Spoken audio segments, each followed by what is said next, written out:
Okay, well, welcome back. We're here at Cornell Museum for Earth Month, and we have policy and sustainability topics today, joined by our city manager, Terrence Moore. And please come up and give us a couple of words. Really appreciate you being here today and support. Thank you, Ken. I'm sorry. Speaks very good. Once again, good afternoon, almost afternoon, good morning, technically, ladies and gentlemen. Of course, a number of you have been here for a while. Much appreciated to the young people for being here, get them focused in a very productive manner as it pertains to sustainability and resiliency. So great work in terms of encouraging the young people to be here. That will give you an advantage, if you will, in terms of being conscious about our lives and frankly, contributing to your educational pursuits. So once again, ladies and gentlemen, it's our pleasure here in the city of Delray Beach to be supportive of Earth Month. And it's really funny because Ken and I was preparing for this over the last couple of weeks, and he's always excited and enthusiastic about the focus in this regard. And him and I were having more of a spirited debate, if you will, as to when Earth Day was actually founded. And I shared with him, I've always read that it was April 20th or April 22nd, 1970, depending on whoever on speaks with. And so he's the first person ever to share with me it could have possibly been 1969. So perhaps you all can have a nice water cooler talk or whenever you all get home this evening, whatever the case may be, but back and forth between loved ones and family members. But nevertheless, it's a very important cause. And I'm really proud to be part of the city of Delray Beach for the additional reason of the fact that we do support sustainability and resiliency. Ken Edwards is a strong advocate. Chris is on his way in that regard. They come up to my office fairly often, give you the business a little bit about being on point in this regard. And quite frankly, it's a fairly easy ask because there's a consciousness that we all need to embrace and support. So this is our opportunity to contribute in that regard. We have a number of programs throughout the year. And of course, April 20th, 2024. This is either the 54th anniversary or the 55th anniversary, either today or Monday, but nevertheless, every day we need to be conscious accordingly. So with that, Ken, Chris, other members of the team, Mary Wasley was here a little while ago, who's worked with you for a little while. Great program ahead, and it's my pleasure to be here. Thank you all very much for the opportunity. And those of you who all made the priority to be here this morning for the festivities and activities, including the tree giveaway and other focus. We really appreciate that as well. So thank you again. Ken Edwards, much appreciated. Having to proceed. Thank you so much. Thank you. Thank you. It's really great to have so many people here today. Appreciate the support from the city. These really are topics that we think are very important. Hope you stay around for the other ones. We will be posting all the videos from today and all of our Earth Month activities. So watch for that on our YouTube channel and on our webpage. And now we have a little different talk regarding the plastics. Everyone has heard a lot about plastics pollution and recycling and all those kinds of issues. But like so many environmental issues, it's not just a good thing that affects someone else. Plastics and our research is showing it actually gets into our bodies and it has health effects. So we're really, really pleased to have from Florida Atlantic University, Heather Seaman and Rachel Southerns that are doing research project for a PhD at Florida Atlantic University. So what talks music? Hello, everyone. Thank you so much for coming today. My name's Rachel. This is Heather. We're going to be talking about plastics and their effect on sea turtles, unraveling the tangled thread. So here on planet Earth, our population just keeps growing and growing. I don't see anything changing with that. But as the population increases, so does the need for production of goods and everything else. So the larger the population means more production growth of packaged goods, which means more waste produced. And most of the time, the waste that is produced, it's non-biodegradable, plastic being the most common. And larger producers prefer cheaper and easier manufactured materials. So the health of the planet is a really big concern with that. So with larger producers, it's more about getting the biggest bang for their buck. So environmentally friendly materials aren't usually on their radar. So if it's more attention isn't brought to this issue, the fate of the planet is really in danger. We're doomed, for lack of a better. So far as the fate of plastics go, there's different categories as to what they're classified in. In this picture, if I can show you, this orange bin right here would be considered a megaplastic, and they are particles or pieces of waste that are usually larger than 50 centimeters, roughly 20 inches. These sizable plastic fragments are most commonly found in marine environments, which is why we're concerned. Plastic drums and netting are also another good example of this. And then we also have the macroplastics, which are a little bit smaller than the megaplastics. They have a diameter of less than 5 millimeters, rope fragments, plastic packaging like a bag, water bottles, cigarette butts are good examples of that as well. And then we have mesoplastics, which are here. Those are particles of plastic that typically measure about 10 millimeters in size, like bottle caps or pill bottles. And then we have our biggest problem that most people don't really know about, and that's the microplastics. And they're tiny, but negatively mighty. They are tiny plastic particles that result from both commercial production and development, and they're usually the breakdown of larger plastics. So these small plastic particles are less than 5 millimeters in diameter and can be found throughout environments in a lot of marine life. And they really pose a risk to the ecosystem and greater animal health.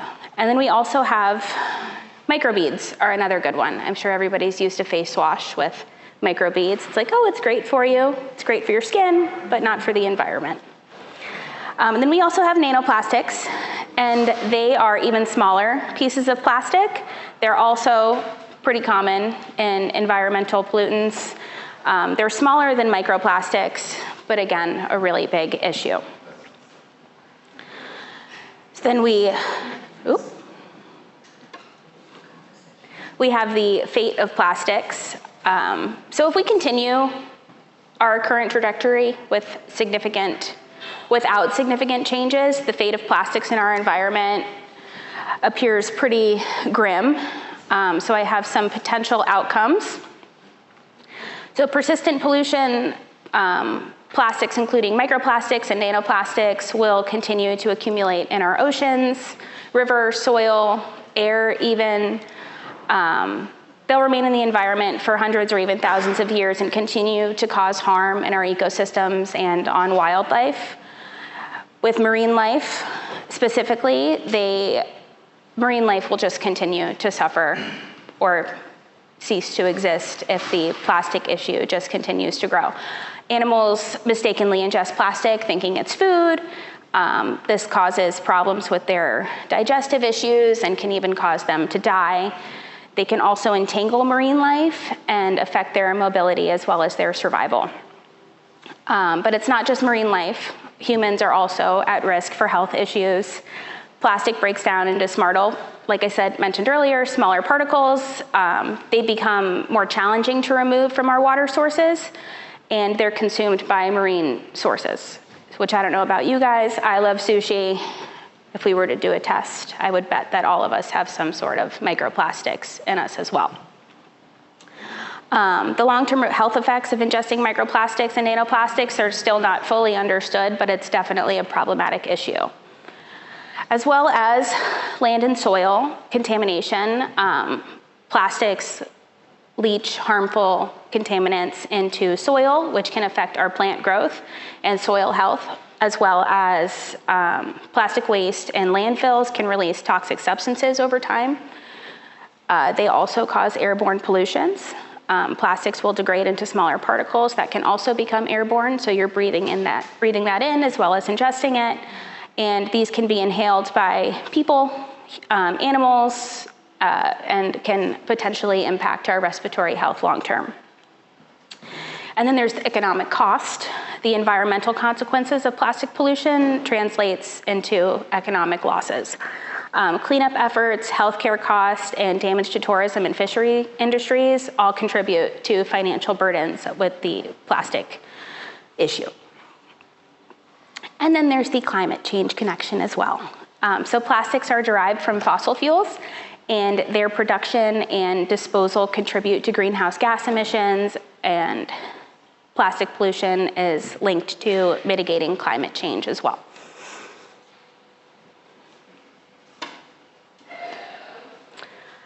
Then I have, more specifically, sea turtles. We're both very passionate about our marine friends. So sea turtles are a main concern as well. They are the ones that typically, not that other marine mammals don't matter, but you know. So lots of animals are affected by the negative impacts of plastic pollution. And the sea turtle health has been impacted very negatively. They ingest plastics and get entangled in them more often than most. So here we have a sea turtle who's looking for a snack. Doesn't look like something that he should be eating. As well as this turtle over here. I'm sure everybody has seen the infamous video of the sea turtle having the straw removed from its nose. And then they confuse plastic for foods, like I had mentioned before, and they already have the odds against them. Sea turtles, when they hatch, their survival, it's 1 out of 100,000 in a nest. So, you know, they don't really, the chances aren't really in their favor, and this is how they're starting out life. So plastic is taking over the beaches, and it's really just a sad situation altogether. So on that happy note,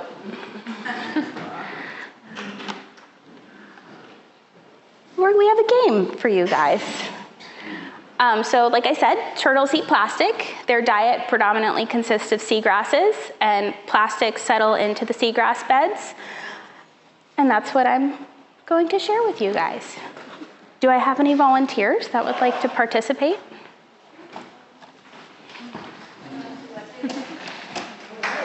Come on up. Okay. Yeah, that's fine.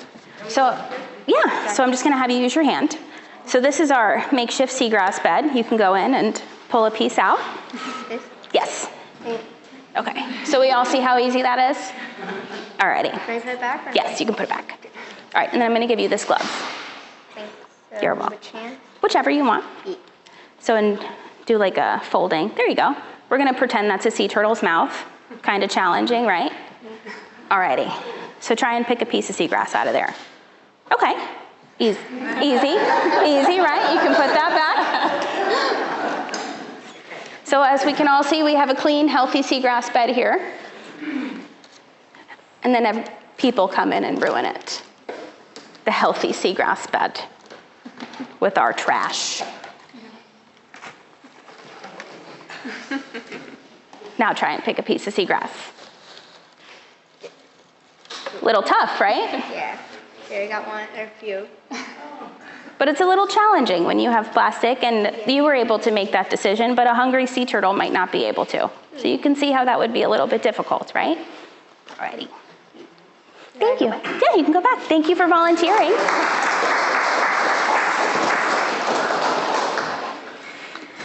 So not just with seagrass, but we also have jellyfish, which is another food source. But as demonstrated in the game, you can kind of see how it's a little bit difficult for them to decipher what's food and what isn't.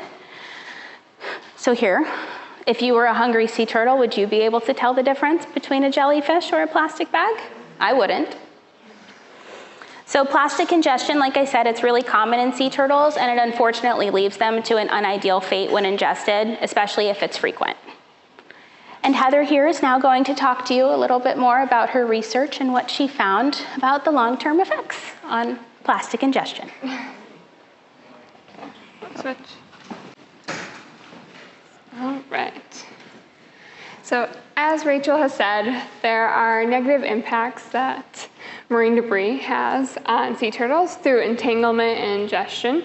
So once they ingest that plastic, it doesn't provide any nutrients for those sea turtles. And when you look here in this photo, you can see that compaction happening, and it can also perforate the intestines as well. And so this is very concerning for organisms that are already seeing declining numbers.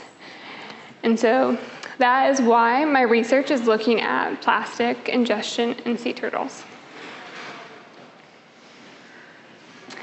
So I'm still in the process of doing my research right now. So far, I've collected 81 sea turtles, and 60% of them have been found with plastic in their GI tract.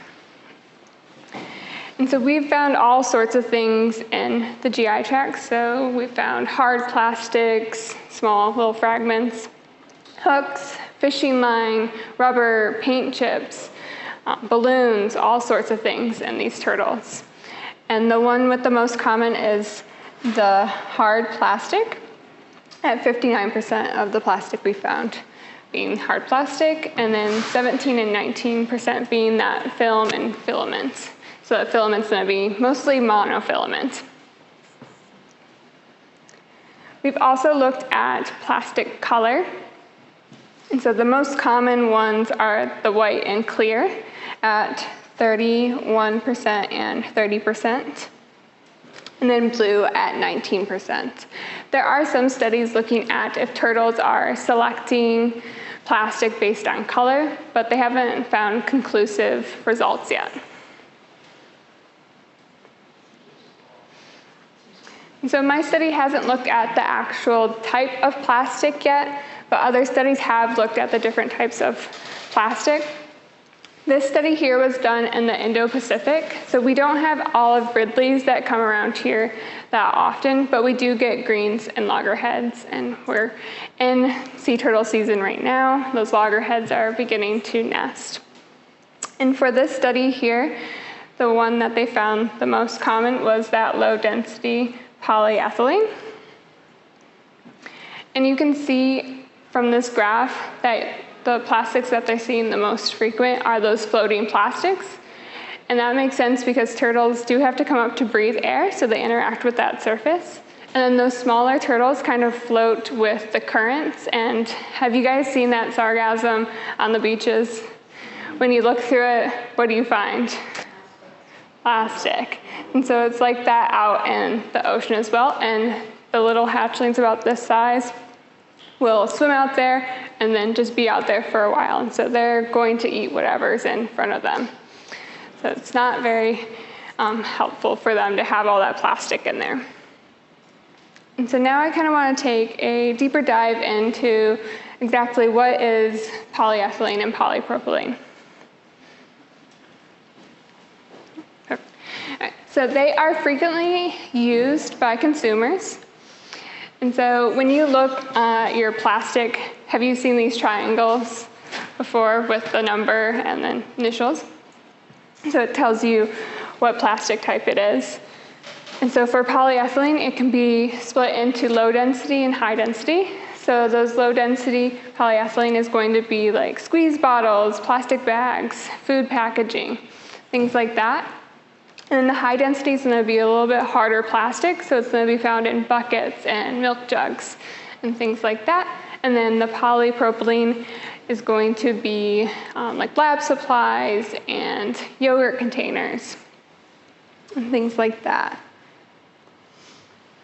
And so polypropylene and polyethylene, in their pure form, they're made up of organic compounds of like oxygen, hydrogen, silicon, nitrogen. So they're not chemically a concern in their pure form. It's actually those chemicals being added to plastic to increase the longevity and enhance their performance. And there are several different types, but for my research specifically, I'm looking at antioxidants, UV stabilizers, flame retardants, and plasticizers. And so they're all just to enhance that product that they're in. And these chemicals have been known to leach from the plastics and go into the environment and organisms. So it's been found throughout like soil, water, and then also organisms. which is not very good. And why is that a concern? It's because these additives can have several health concerns. And for my research, I'm specifically looking at the endocrine system, because the endocrine system, it helps regulate our hormones and keeps us functioning like normal humans. And specifically, I'm looking at the reproductive system because that's important for sea turtles because it can have an impact on their population numbers.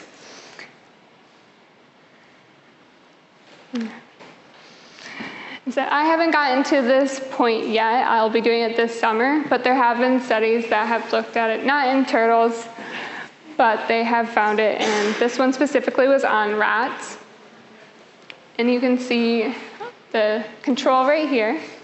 So DEHP, so that is a phthalate. So phthalate is basically added to plastic to increase the flexibility of plastic. And for this one, you have the control. And then at those high doses down here, you can see a significant decrease in that testosterone level. And so that means that it is acting as an endocrine disrupting, has endocrine disrupting abilities.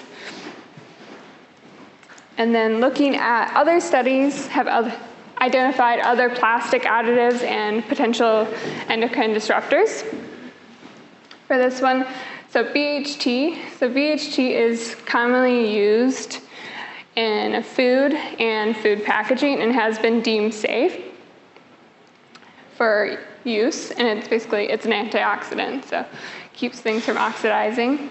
And when you look here, this is the control. And then at those higher doses, you can see that it has that estrogenic ability. So it's going to increase the estrogen. Here. And then who's heard of BPA? Yeah, right? Most people usually know what BPA is or have heard of it, but a lot of people don't realize that it was originally produced as a synthetic estrogen, and now we use it in plastic. And you can see by this graph, it does a really good job at being a synthetic estrogen, where you have that control down here, and you can see even at lower amounts that it has the estrogenic abilities. Right, so the potential of these harmful additives leaching into these organisms has a really big impact on sea turtles, or can, and it's kind of like a sleeper one. A lot of people are like, oh yeah, they're ingesting plastic and not getting the nutrients, but what's those long-term effects on those organisms that can have an impact, a large impact on their population numbers? And so why do we care about this? Rachel's gonna let us know why we care. Just doing the old switcheroo. So I don't know about you guys, but for me, sea turtles hold a really special place in my heart, and I'm sure in other people's for several reasons. They are ancient guardians of the ocean. They're living relics. I'm sure everybody's seen Finding Nemo. You know, Crush, I think, was 146. That's a long time to live. So they connect us to distant past and to the distant past and remind us of Earth's ancient history. Sea turtles also play crucial roles in marine ecosystems. Their activities, such as grazing on the seagrass beds, they help maintain the health of these habitats. But their decline can signal environmental problems, such as pollution, habitat loss, and climate change. And all 7 species of sea turtles, they're endangered, and they're very vulnerable to these constant changes. So caring for sea turtles is not only about preserving a single species, but it's about safeguarding our oceans, biodiversity, and the delicate balance of life on our planet. And the importance of plastic pollution, it's not just for sea turtles or other marine life, it's about us as humans as well. The impact of pollution extends beyond just our oceans, but it affects our ecosystem as a whole. So polluted beaches lead to harm in the marine life, habitats, and it also impacts tourism, fisheries, and global health as a whole. Its life cycle is ultimately that it affects us all. Humans ingest plastic through the air, water, soil, and food, and if something doesn't change, it's just going to keep impacting us in a negative way. But there's still hope. We're not all completely doomed just yet. Each of us can help turn the tide on plastic pollution by choosing to reduce, reuse, and recycle. We can make a big difference. Simple actions like refusing to support or refusing to not use single-use plastic, to use. You guys get what I'm trying to say. Supporting sustainable products. This can all help to start reduce the flow of plastics into our oceans. And on a larger scale, supporting legislative actions to manage waste and regulate pollution is also critical. Around the world, some communities have successfully pushed for bans on single-use plastic. I think Europe is one of them. And this has significantly reduced waste as well. Heather and I just got back from Thailand, and their beaches are really pristine. Their coral reefs are healthy. They were really big on protecting their underwater ecosystem. We did a really cool snorkeling trip, and I didn't see a single piece of plastic. Mm-hmm. So I really encourage everyone to get involved locally, whether it's participating in a beach cleanup. Don't do bleach cleanups. Joining local conservation groups, community efforts are incredibly effective in combating plastic pollution. And to conclude all of that, the fight against plastic pollution, again, it's not just about saving the sea turtles, it's about conserving our planet for future generations. And just remembering each step that we take, no matter how small, really moves us closer to a cleaner and healthier ocean and planet. So let's all pledge to make a difference. Maybe. Well, it's supposed to be a Please thank hold. you slide. Thank you.